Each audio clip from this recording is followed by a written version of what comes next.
Nesta nossa conversa vamos sair um pouco de uma definição de religião mais clássica e vamos falar sobre a maçonaria. Temos connosco José Manuel Anes, que foi iniciado no Grande Oriente Lusitano e chegou a grão-mestre na Grande Loja Legal de Portugal. Boa tarde. Boa tarde. Começando pela pergunta mais complicada de todas, o que é a maçonaria? Bom, tem vários níveis. Tem o nível social, filosófico, espiritual, convivial também. Depois tem outros níveis iniciático, esotérico e tal. Portanto, há vários. Eu acho que podemos resumir de uma maneira uma sociedade iniciática que veicula os ensinamentos através de um ritual que, por sua vez, tem símbolos e mitos para serem vividos. Naturalmente tem ideias fortes no domínio filosófico e político, que é a defesa da liberdade, da tolerância, a fraternidade. Isso é uma pedra de toque, como muito bem diz Fernando Pessoa naquele artigo corajoso do Diário de Lisboa, em 1935, pouco antes de morrer. Ele dizia, é a pedra de toque, mas seria tolerante. No entanto, é preciso ter cuidado com os inimigos da liberdade. Isto estava a falar nos anos 30, não é? E acho que é uma boa definição. Agora, podemos ver também, digamos, o que é a maçonaria no aspecto filosófico, através da sua origem. E a origem da maçonaria moderna, claro que há aquela tese, a lenda templária, que não passa de lenda. Há uma hipótese razoável, que é dos Rosa-Cruzes terem entrado para as lojas, e é verdade, há um deles, em 1644, o Elias Ashmole, que é um Rosa-Cruz, militante, foi dos primeiros a entrar para uma loja maçónica operativa, inglesa, e então é um dos primeiros aceitos, maçons aceitos. Não é? Chamamos essa maçonaria moderna, que vai nascendo, na segunda metade do século XVII, ainda, a maçonaria especulativa, simbólica. Já não se trata de construir nenhum edifício de pedra, mas sim edifícios, como se diz, à glória do grande arquiteto do universo. Não é? Dentro das noções de religião, espiritualidade, filosofia, a maçonaria encaixa-se onde? Sim, é uma espiritualidade, ou filosofia espiritual. Uma filosofia espiritual. Como eu ia dizer, ele nasce de um grande movimento que se verifica em Inglaterra, em finais do século XVII, que é o iluminismo inglês. É o primeiro iluminismo. 100 anos antes do francês. Não esqueçamos que no começo do século XVIII, o Voltaire e o Montesquieu tiveram exilados em Inglaterra 20 e 30 anos e, portanto, eram conhecidos como os anglófilos. Não é? Porque, de facto, nessa altura, depois da aprovação do ato de tolerância, a Carta dos Direitos dos Cidadãos, de facto, ali é uma monarquia constitucional, com os direitos dos cidadãos perfeitamente estabelecidos, enquanto que a monarquia absoluta em França, durante o século XVIII até 1789, era o país das trevas, é evidente, embora houvesse toda a filosofia e todo o movimento artístico, mas não havia comparação. Então, esse iluminismo inglês está na raiz da maçonaria moderna. Isto temos aí os discípulos do Newton, como aliás há um excelente livro de Alain Bauer, que foi grão-mestre do Grande Oriente de França, As Origens da Franco-Maçonaria, Isaac Newton e os newtonianos. O Newton nunca foi maçom, mas os seus discípulos foram todos e fundaram a Royal Society, a primeira Academia das Ciências do Mundo. Isto é muito interessante. É uma característica da maçonaria, toda ela, e prolonga-se até hoje, que é a construção da modernidade social, filosófica, científica, e ao mesmo tempo o respeito e a ligação às tradições. Isso o Newton é exemplar. Funda a ciência moderna e estuda a alquimia, as filosofias antigas. E exatamente nessa relação da modernidade, do novo, mas mantendo a ligação também à tradição, qual é que é a relação que há entre a maçonaria e, no fundo, aquilo que habitualmente se diz ser crente, isto é, ser religioso, pertencer a uma religião tradicional? Ora bem, aí temos uma questão interessante. É que esta gente que fundou a maçonaria moderna, os iluministas ingleses, finais do século XVII, princípios do século XVIII, aquilo que pediam era que a pessoa fosse crente. Aliás, as Constituições de Anderson, de 1723, dizem é preciso acreditar em Deus, no Deus em relação ao qual todos os homens estão de acordo. Isto é, O Deus é o próprio um centro de união e não de divisão, não é? Depois, claro, haverá um que é cristão, o outro judeu, o outro muçulmano, hindu, mas aquilo que essa maçonaria que nasce em Inglaterra e que grande parte ainda está até hoje, implica ou determina é que se creia em Deus, qualquer que seja a imagem que se tem de Deus. Essa é a primeira questão. E uma diferença, portanto, as religiões têm dogmas, impõem uma única religião, e a maçonaria é um centro de união onde cabem todas as religiões, todas as espiritualidades, e mesmo que não seja religioso, mas pelo menos é, segundo a tradição, é necessário acreditar-se num ser supremo, que se pode chamar o grande arquiteto do universo, como se quer. No caso europeu, de uma forma geral, mas também no caso português, a relação com a Igreja Católica foi muitas vezes uma relação tensa. Há as comunhões no século XIX, depois temos a Primeira República, temos o ano de 35, que já foi aqui referido, com a célebre lei que todos os funcionários públicos tiveram que assinar em como não pertenciam a nenhuma sociedade secreta. A relação com a Igreja Católica é uma relação que está marcada inevitavelmente por essa tensão. Nos países latinos e latino-americanos. Aí, de facto, houve enfrentamentos e nos países latinos houve ditaduras, não é? Nos anos 30, e isso, naturalmente, determina reações, por vezes há excessos de um lado e do outro, mas, de facto, compreende-se que tenha havido um retardamento, alguma passagem até à clandestinidade, entre aspas, de muitos maçons que não concordavam ou não, enfim, não se sentiam bem nesse contexto político.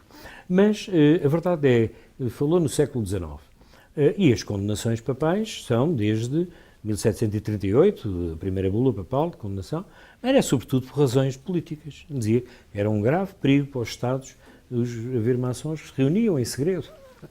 Depois, as primeiras, já religiosas, é dizer, constitui grave perigo para o católico estar em lojas onde há católicos e protestantes. Quer dizer, hoje em dia, o ecumenismo é uma coisa sagrada e maravilhosa, uma conquista enorme, e nessa altura era pecado, não? Então, o que se passa é que, apesar dessas condenações, centenas de padres, talvez mesmo milhares, pertenceram à maçonaria ainda no século XVIII. E o livro do professor Ferrer Benimeli, jesuíta e catedrático de História em Saragossa, diz isso mesmo, refere centenas, milhares de padres que pertenciam a lojas maçónicas, algumas delas em conventos. O caso da Abadia de Melk, na Áustria, com lojas maçónicas criadas por padres e monges. E na Abadia, em França, a Abadia de Citeaux, onde também havia. Mas nós podemos dizer que em Portugal, apesar dessas condenações, em meados do século XIX, houve dois cardeais patriarcas, o cardeal Saraiva e o cardeal Rodrigues da Silva, maçons. 4 arcebispos. Um deles, o de Évora, deve ser familiar meu, Dom Frei Francisco Anes de Carvalho, é um dos maiores arcebispos que Évora teve, e era membro do Supremo Conselho da Maçonaria, grau 33, do Costa Cabral, quando o Costa Cabral foi grão-mestre. E, portanto, e padres, olha, a loja onde eu fui iniciado, no Grande Oriente Lusitano, que é a loja Simpatia União, foi chefiada durante muito tempo, 20 e tal anos, por um padre, o padre Sarjedas. E, portanto, apesar de tudo, havia imensos padres, e até ao mais alto nível, que eram maçons. E, portanto, digamos, é interessante saber porque é que eles se sentiam bem aí, apesar das condenações papais. É um espaço de liberdade e é um espaço onde se praticava e se criava o simbolismo, se vivia o simbolismo, que é uma coisa que às vezes as religiões perdem. Há uma burocratização e há, digamos, uma perca da dimensão simbólica e digamos, é mais vulgar e começa-se a ler os textos no sentido literal e perde-se a dimensão simbólica. E ali na maçonaria é claramente um apelo ao simbolismo. Como dizia a pessoa, o maçom é um simbolista. A nossa sociedade, em relação à maçonaria, tem muitas ideias feitas, muitos preconceitos, uns que têm a ver com esse horizonte religioso, claro, com esse choque com a estrutura católica, mas nos últimos anos surgiram mais situações que, no fundo, equacionam a questão da relação com o Estado. Bom, mas isso é preciso dizer que, desde o começo, as Constituições de Anderson, o maçom é um homem respeitador das instituições. Depois, os juramentos maçónicos, os juramentos maçónicos, que convém não esquecer. Nós juramos, quando entramos, o primeiro juramento é respeitar as leis do Estado. Isso é uma questão sagrada. De facto, as reuniões são reservadas e ninguém tem nada com isso, são reservadas. Eu posso me reunir, posso escolher a religião que quiser, a filosofia que quiser, são reservadas. Mas quem não respeitar as leis do Estado, não só tem problemas com o Estado, eu acho que tem que ter problemas com a maçonaria, porque isso é uma pedra de toque da falta de qualidade maçónica. Ora bem, portanto, deve ser, não é por falta de avisos, nem por falta de guias, no sentido de que o maçom tem que ser um bom cidadão e um cidadão respeitador das instituições. Em Portugal, a maçonaria teve uma época de uma visibilidade muito grande durante a Primeira República. Durante o Estado Novo tem exatamente o oposto, é perseguida. Na democracia, é uma atividade perfeitamente livre, mas hoje em dia como é que caracterizaria o universo maçónico português? Bom, digamos, a obediência histórica é efetivamente o Grande Oriente Lusitano. E a primeira obediência que sai dela, uma cisão, podemos dizer, é, digamos, no sentido de querer reconquistar uma certa regularidade, que é o termo de reconhecimento inglês e norte-americano, mas que só aconteceu depois de falharem tentativas de uma, digamos, modificação por dentro do Grande Oriente Lusitano. E, a partir daí, foi importante o aparecimento em Portugal a seguir ao 25 de Abril de duas obediências. Primeiro, o direito humano, maçonaria mista, muito interessante, e com uma dimensão espiritual interessantíssima. E, segundo, a Grande Loja Feminina de Portugal, que foi criada pelas francesas, as irmãs francesas, e, portanto, isso aí já está um espectro, duas maçonarias masculinas, uma mista e outra feminina. E depois, na história das maçonaria portuguesa e das maçonarias universais, há sempre cisões, não é? Em Portugal, durante o século XIX, foram inventariadas pelo professor Oliveira Marques 12 cisões, desde a extrema-direita à extrema-esquerda, e desde o mais espiritual ao mais político, enfim. Mas houve um esforço de um homem notável, que é o Conde Paraty, que foi grão-mestre do Grande Oriente, e tentou, e conseguiu reunir e unificar, e passou a Grande Oriente Lusitano unido. Mas, em finais do século XIX, já houve mais umas cisões. É inevitável, é humano, é talvez latino, podemos dizer que é latino, mas há de vez em quando umas cisões masculinas, mistas, etc. E pronto. Agora, na verdade, podemos dizer, sem ofensa para as outras audiências, que as maiores audiências é, em primeiro lugar, o Grande Oriente Lusitano, a Grande Loja Legal Regular de Portugal, a Grande Loja Feminina, o Direito Humano, serão, digamos, aquelas históricas, se podemos dizer. Não havendo outras igualmente respeitáveis, mas com uma menor dimensão, por enquanto. Estamos já no século XXI, no terceiro milénio desta nossa contagem. Em tempos hoje que correm tão apressadamente, qual é que é o lugar da maçonaria hoje? Bom, é muito interessante, porque a maçonaria envelheceu muito. Ela teve o seu esplendor, milhões, não é? Em Inglaterra era 1 milhão, na América eram 4 milhões, foi a altura da democracia, na resistência contra o nazismo e o fascismo, tudo isso, e de facto ela ganhou um prestígio extraordinário, não é? E as pessoas foram envelhecendo. E pensava-se que, bom, isto está a acabar. Entretanto, a própria evolução da sociedade, a necessidade de espiritualidade, de vivências alternativas relativamente às religiões, que não sejam contra, mas que complementem até, aparece muita juventude interessada em viver o simbolismo, os mistérios maçónicos, dos templários, dos Rosa Cruz, etc. Isto tem trazido imensa gente nova à maçonaria, no sentido de poderem viver uma vivência espiritual alternativa e baseada, sobretudo, nas questões do domínio do esoterismo e do esoterismo dos templários, dos maçons, dos segredos, etc. Alimentado também por muitos livros e filmes que aparecem por aí. É espantoso e muito interessante verificar o grande afluxo de jovens que ultimamente aparecem na maçonaria. E nesse fluxo novo, a questão da simbólica é uma questão muito procurada? Fortíssima. É das mais procuradas. Naturalmente que há uma fraternidade que tem o dever de auxílio, isso é verdade, mas a espiritualidade é dos elementos mais invocados e o esoterismo dessa nova vaga de juventude que aparece agora na maçonaria. É muito interessante. E essa nova vaga é gente que que religiosamente têm alguma ligação a outras confissões? Uns têm. Ou é uma descoberta que fazem exatamente porque, Olha, porque há muita literatura hoje? Eu penso que há muito disso, não é? Alguns são religiosos, já vêm dessa dimensão e querem um complemento, sem que isto queira dizer que a religião não dá tudo, dá para cada um dos crentes, naturalmente. Mas é curioso, há muitos que são religiosos, que mantêm a sua religião e estão ali a procurar outras dimensões ou a aprofundar as dimensões da sua própria religião, no sentido, vai lá, simbólico. Isso é muito interessante verificar isso. Mas também há aqueles que, através dos livros, dos mistérios, os segredos, estão aqui, faz-me lembrar aquela passagem do Pessoa, no livro do Desassossego, andava sempre em demanda, daqui nesta corrente, agora é que está a verdade toda. Começou com a Teosofia, os Rosa Cruz, etc. E esse desassossego é saudável, desde que não seja demasiadamente cansativo para o espírito, nem para o cérebro. Acho que é bom essa demanda de uma verdade ou de uma dimensão espiritual que não se centra apenas numa religião, mas que a respeite, naturalmente. Esse desassossego é preciso hoje? Eu acho que sim. Nós estamos demasiadamente instalados. A vida também não é fácil, não é? E, portanto, já chega ela para nos desassossegar. Mas encontrar um espaço de liberdade, e um espaço de convivência, e um espaço de manducação, de comunhão, de rituais, de símbolos, é muito interessante.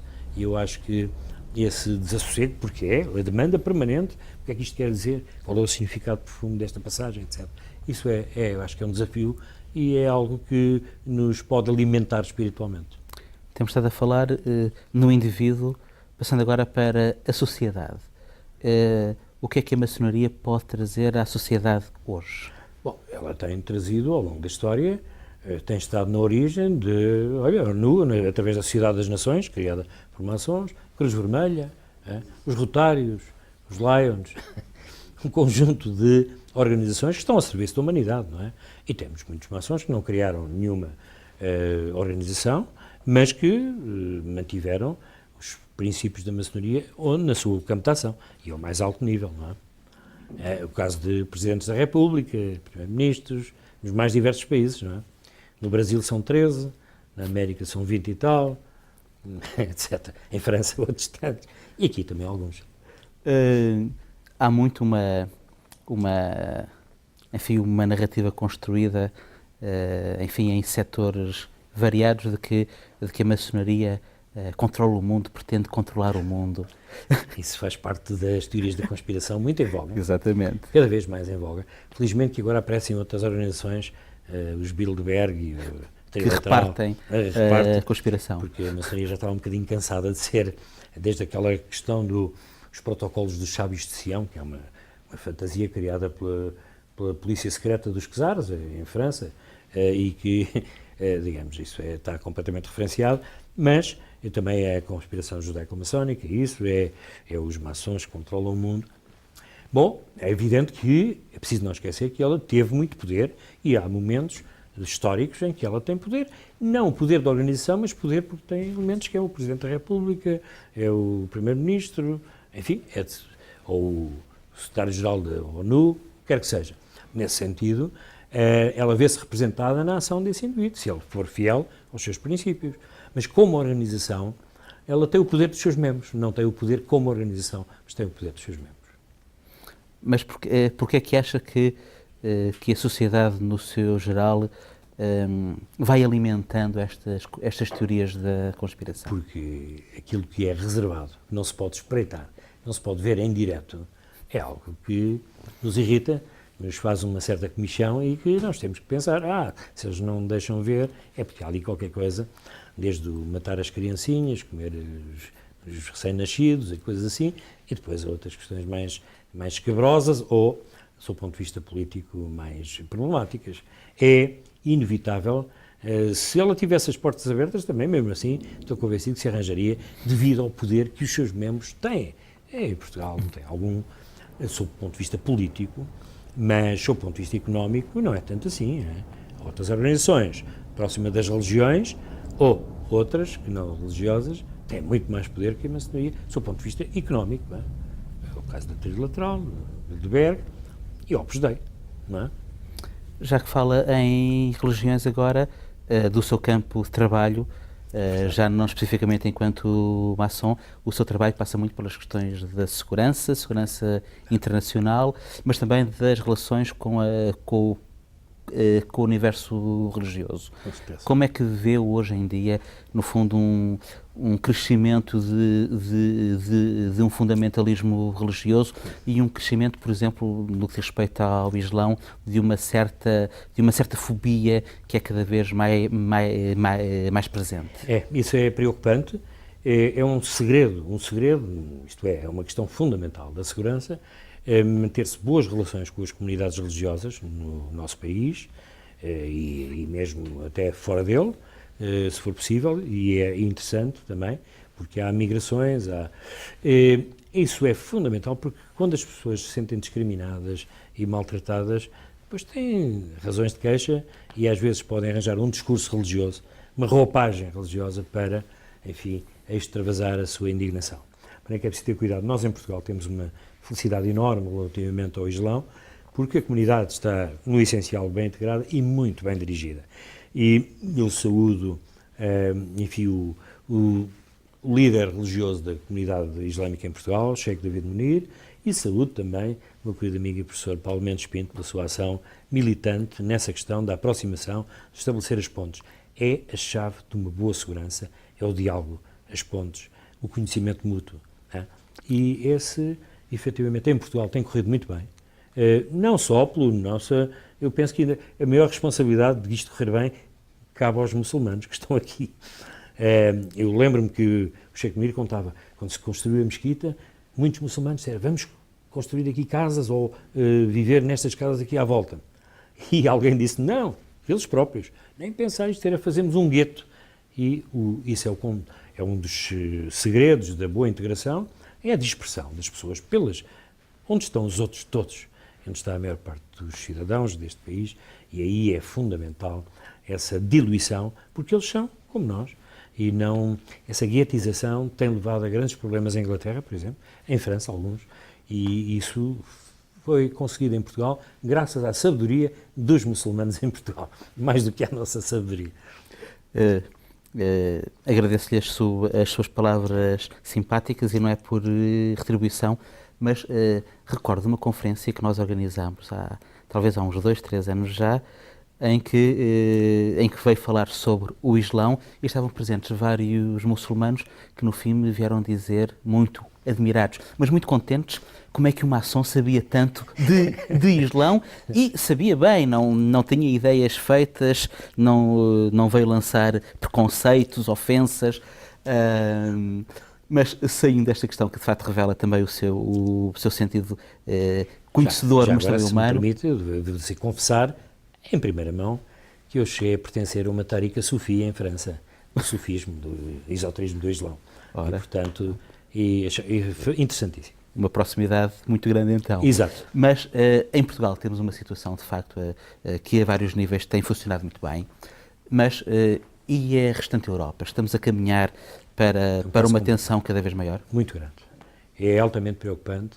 Eu sei que eles têm comunidades muito grandes, demasiadamente grandes, diremos nós, mas a verdade é que as pessoas são livres de emigrar e se eles imigram é porque têm trabalho nesses países, a maior parte trabalham. Logo, há lugar para o trabalho de imigrantes que ajudam a construir as sociedades. A Inglaterra é preocupante, em França, Bélgica, Holanda, Alemanha. É um caso sério e eu penso que nós não temos tido cuidado. Eu estive há 3 anos e tal na Comissão Europeia numa conferência sobre desradicalização e integração.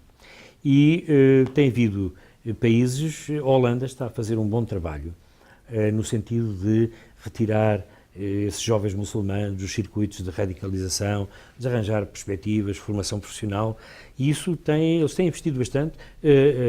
Tem sido o município de Roterdão, sobretudo de Amsterdão, com verbas estatais, mas o investimento municipal tem feito um trabalho maravilhoso, não é? E isso é dar perspectivas, porque as pessoas que andam para ali encostam só os muros, passado dias inteiros sem trabalho, e depois aparecem aqueles do costume, os suspeitos do costume, com aquela conversa muito sugestiva e sedutora e que os levam facilmente para caminhos perigosos e, sobretudo, contrários ao Islão. Esse é que é o problema, não é? É que são visões deturpadas do que é o Islão, que é uma religião de paz e tem de ser, tem que continuar a ser, através da prática dos seus membros. Recordo-me que há poucos anos o Grande Oriente Lusitano organizou uma grande conferência sobre religião e violência. Exatamente no sentido que disse há pouco de a maçonaria ter surgido, no fundo, encontrando o denominador comum, claro, exatamente, de muitas crenças. É possível entendermos que hoje a própria maçonaria teria ou tem um lugar, mais uma vez, de encontrar o denominador comum em busca de harmonia e lutando contra o fundamentalismo? Sem dúvida nenhuma. Eu acho que aqui em Portugal tem dado sinais, mesmo que não seja como instituição, mas como instituição ou através dos seus membros. Eu recordo, por exemplo, em Nova Delhi, estive presente, quando fui grão-mestre, na reunião mundial maçónica, há 3 em 3 anos, ou 2 em 2 anos, já não me lembro, e foi em Nova Delhi, lá fui, e curiosamente, na grande loja de Nova Delhi, no templo, estava ali no altar maçónico, estava a Bíblia, a Tora, o Alcorão, o livro dos Sikhs e o Bhagavad Gita dos hindus. Isto todos estavam lá. E, portanto, ela é um centro de união dos homens de boa vontade para construir a paz e um mundo melhor. Isso é evidente. E se não fizer isso, tenho a impressão que falha um dos seus objetivos principais. Foi por isso é que ela foi criada. É evidente que a coroa inglesa teve muito interesse em que a maçonaria fosse criada, porque depois das guerras entre católicos e protestantes, convinha imenso estarem ali um conjunto de homens que se reuniam, que, enfim, confraternizavam e construíam um futuro comum. Portanto, eu penso que isso é uma das obrigações do trabalho maçónico, individual e coletivo. Ora, com este desafio ficamos. Obrigado por ter estado connosco nesta conversa tão estimulante. Muito obrigado. Obrigado.